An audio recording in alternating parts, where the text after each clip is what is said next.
Hello students, कैसे हैं आप सभी लोग। आपकी बहुत सारी क्वेरीज मुझे मिलती रहती है व्हाट्सएप पर, चैनल के जो वीडियोस हैं उनके कमेंट सेक्शन में। वहाँ पर एक सबसे कॉमन क्वेरी मुझे जो मिल रही है वो ये है कि सीयूईटी और एनसीईटी में डिफरेंस क्या है।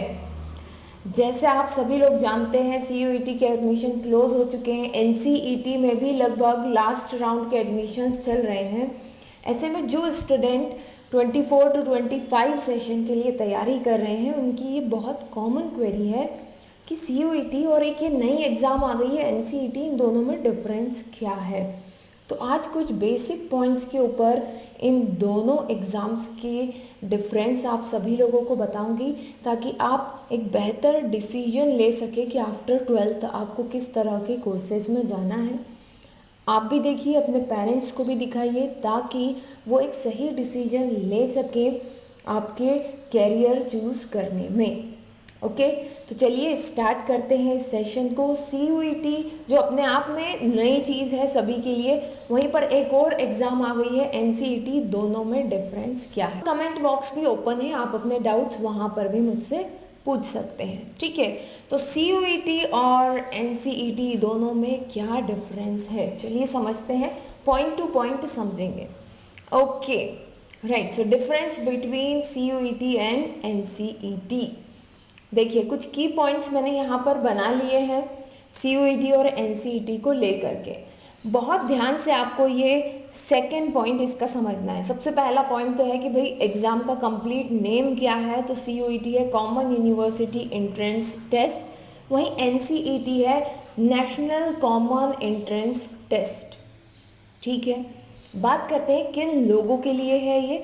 CUET for all graduation courses, 12th पास करने के बाद जो लोग ग्रेजुएशन करना चाहते हैं तो उन्हें सीयूईटी का एग्ज़ाम देना है। क्या सभी के लिए कंपलसरी है? नहीं, ऐसा नहीं है, उस पर बात करते हैं।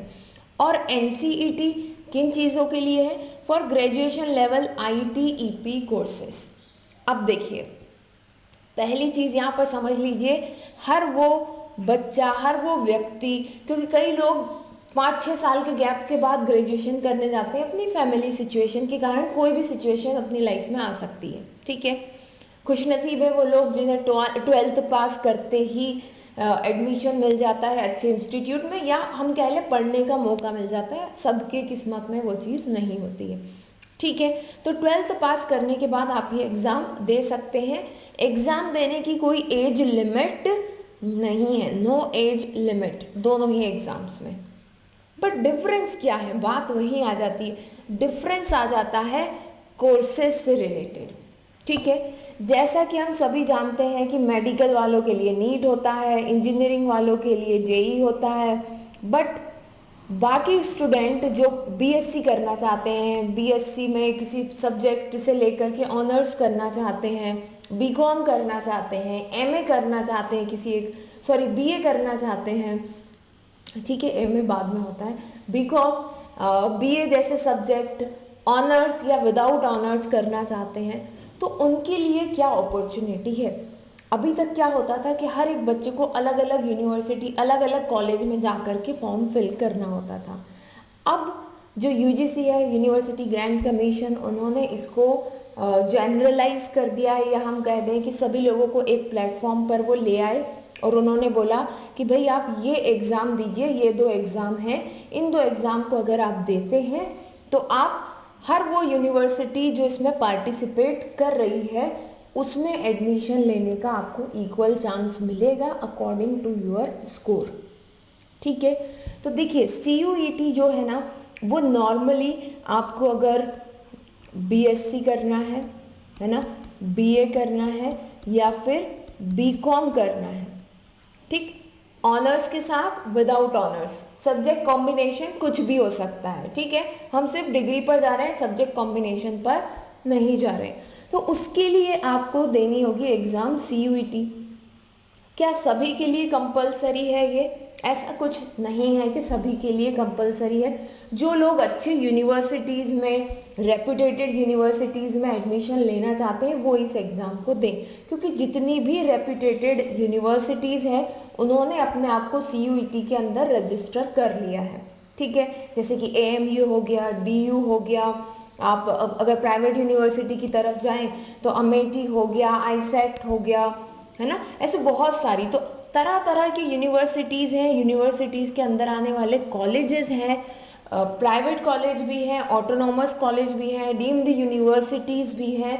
सभी अच्छी यूनिवर्सिटीज़ और कॉलेजेस अपने आप को CUET के अंदर रजिस्टर कर रहे हैं।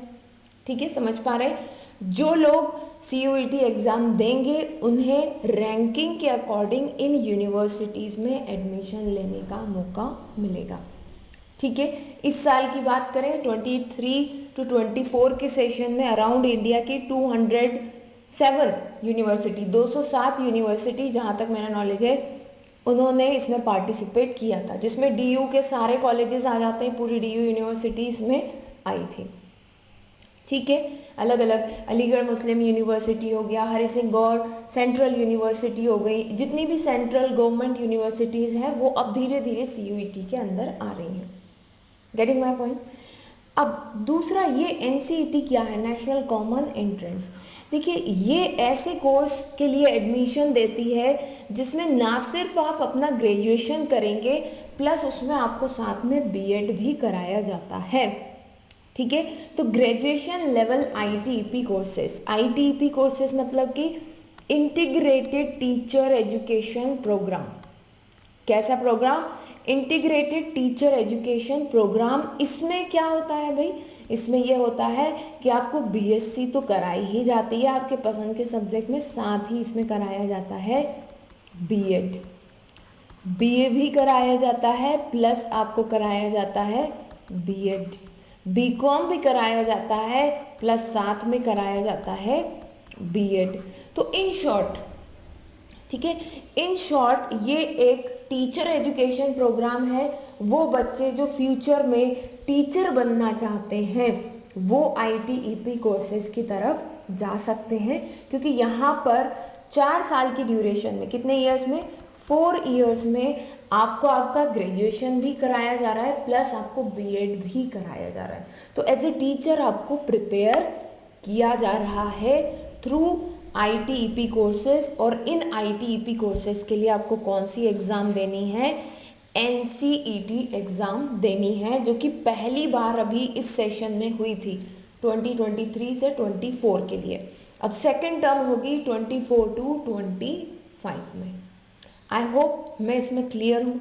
अब अगर मैं इंस्टीट्यूट की बात करूँ तो बहुत reputed institute ITEP courses offer करते हैं, जैसे कि RI all regional institute of education, NIT national institute of technology, IITs, maximum central universities इसके अंदर आ रही हैं, और भी रजिस्ट्रेशन और भी यूनिवर्सिटीज़ इससे जुड़ती चली जा रही हैं।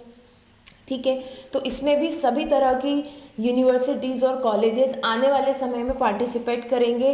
सेंट्रल यूनिवर्सिटीज़ भी होंगी, स्टेट यूनिवर्सिटीज़ भी होंगी, डीम्ड यूनिवर्सिटीज़ भी होंगी, ऑटोनॉमस कॉलेज भी होंगे, प्राइवेट भी होंगे, और जैसा सेंट्रल और स्टेट तो गवर्नमेंट यूनिवर्सिटीज़ हो ही गई हो।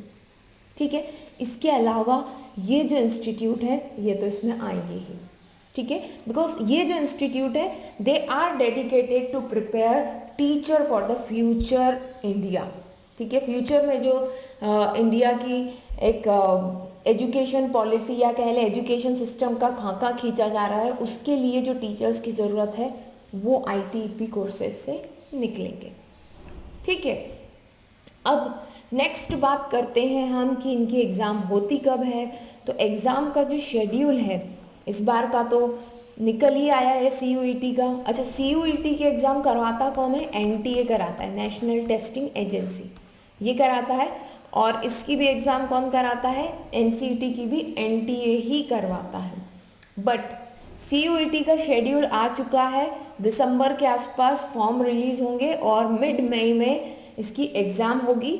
वही क्योंकि अभी NCET नया एग्ज़ाम है तो ये अभी शेड्यूल में नहीं लिया गया है, बट हम मान के चलते हैं कि दिसंबर, क्योंकि ये भी CUET के इक्विवेलेंट ही है कुछ पर्टिकुलर कोर्सेज के लिए, तो दिसंबर जनवरी के आसपास इसका फॉर्म रिलीज़ होगा और मई के आसपास विदाउट डिलेइंग एनी सेशन मई के आसपास इसके भी एग्ज़ाम कंडक्ट कराए जाएंगे। बट हाँ, NCET के ये जो NCET है इसके डेट्स जो है आगे पीछे हो सकते हैं, बट CUET के डेट्स फिक्स्ड हैं अभी से, ठीक है।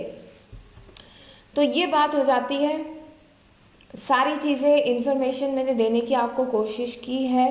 तो जितने भी विदाउट बीएड कोर्सेज हैं, जो भी कॉम्बिनेशन बन सकता है, बायोटेक्नोलॉजी, साइकोलॉजी, ये वो, इकोनॉमिक्स, एडमिनिस्ट्रेशन, सारे सब्जेक्ट से रिलेटेड ग्रेजुएशन जाएंगे CUET के अंदर, और NCET में graduation with basic stream. Basic streams क्या होती है देखिए, बायोलॉजी में जूलॉजी, बॉटनी, फिजिक्स, केमिस्ट्री, ठीक है, mathematics, physical education, Hindi, English, ये सारे बेसिक सब्जेक्ट हैं, क्योंकि स्कूल में तो जनरली यही पढ़ाए जाते हैं, राइट। तो ये सभी बेसिक सब्जेक्ट कॉम्बिनेशन के साथ ग्रेजुएशन और बीएड जो कराया जाता है वो आता है NCET एग्जाम में। इन शॉर्ट, अगर कम समय में आपको टीचिंग जॉब चाहिए, टीचर बनना है इन फ्यूचर, अगर आप ऐसा कोई सपना देखते हैं, हालांकि जहाँ तक मैंने देखा है बहुत कम बच्चे होते हैं जो टीचर बनने का सपना देखते हैं, बट नो वरीज, बहुत स्कोप है इस फील्ड में। आप देख ही रहे हैं, लोग तमाम तरह के कोर्सेज करके आते हैं, इवन इंजीनियरिंग करके आते हैं और फिर बनते हैं टीचर, राइट। सो बेटर है कि आप अपने स्किल्स पहले पहचानें, अपना फ्यूचर पहले देखें कि भाई किस फील्ड में ज़्यादा स्कोप है, कहाँ पर कंसिस्टेंसी ज़्यादा है, किस फील्ड की डिमांड हमेशा बनी रहेगी, उसके अकॉर्डिंग डिसीजन लीजिए और फिर आप अपने कोर्सेज को चूज़ कर सकते हैं कि आपको CUET के थ्रू जाना है या NCET के थ्रू। ओके, इसके बाद भी अगर कोई डाउट होता है तो कमेंट बॉक्स ओपन है, आप कमेंट कर सकते हैं। फिर जल्दी मिलते हैं एक नेक्स्ट वीडियो में, तब तक के लिए best of luck and bye.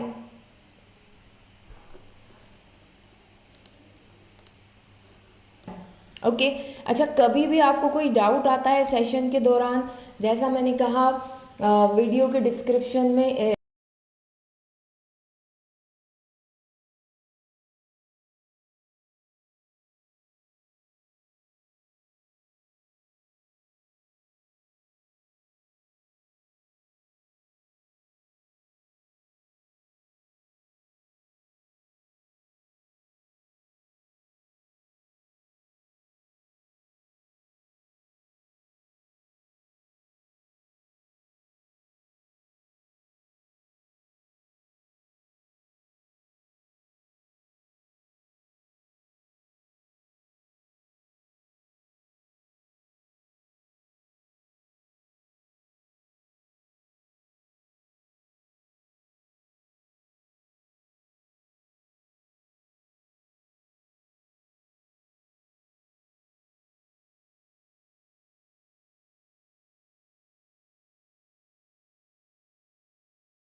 Link है, हमारे व्हाट्सएप चैनल की भी है, मेरा अपना पर्सनल व्हाट्सएप नंबर भी है, कोई क्वेरी आप पूछ सकते हैं। साथ ही